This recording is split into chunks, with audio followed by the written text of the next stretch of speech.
Certains font croire qu'une révolution, c'est une insurrection. Elle est où l'insurrection?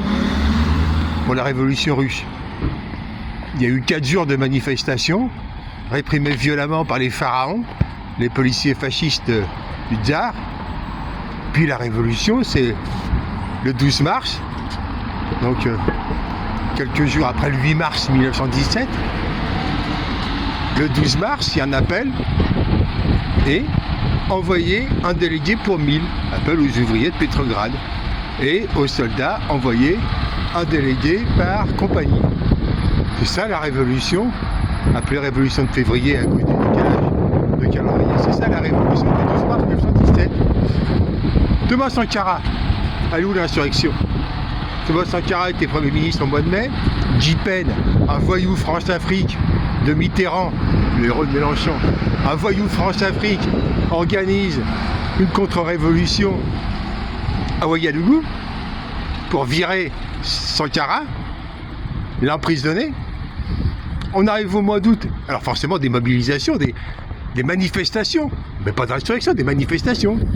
Et puis arrive le 4 août, menace sur la vie de Sankara, toujours la clique France-Afrique, toujours Mitterrand qui va finir par l'assassiner le 15 octobre 1987 d'ailleurs.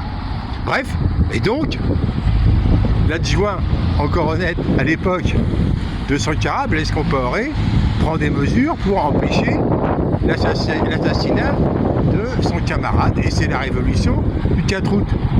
Elle est où l'insurrection? C'est une mesure défensive de protection de l'ancien Premier ministre du mois de mai. Et le soir même, à la radio, Thomas Sankara appelle le peuple à former des CDR, Comité de défense de la Révolution. On se retrouve dans une situation similaire à celle du 12 mars 1917. La révolution du 7 novembre, appelée révolution d'octobre, en Russie, qu'est-ce que c'est? Eh bien, c'est tout simplement les délégués révocables désignés par le peuple russe qui sont dans le train. Et pendant ce temps-là, Kerensky, le voyou socialiste, le modèle de Faure et de Hollande sans doute, est en train de comploter. Donc Kerensky complote avec le général Kornilov pour faire quoi? Un coup d'État. Un coup d'État pourquoi? Pour empêcher la réunion du 2e congrès pan-russe des soviets, c'est-à-dire la réunion des délégués révocables du peuple. Et donc, le congrès va avoir lieu, et de façon préventive, le congrès de la région Nord, qui a déjà eu lieu, met en place un comité militaire révolutionnaire de protection de la réunion du congrès pan-russe. Il n'y a pas de coup d'État, il n'y a pas d'insurrection, c'est simplement des mesures de protection des délégués du peuple.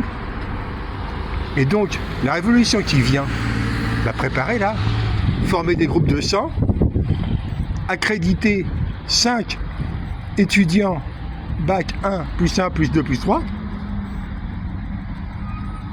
20 délégués, dont 5 délégués sécurité, 5 délégués santé, 8 délégués pédagogie, 2 délégués justice et 5 délégués écologie, économie, l'équivalent de la fonction publique territoriale, ministère des Finances, etc., etc.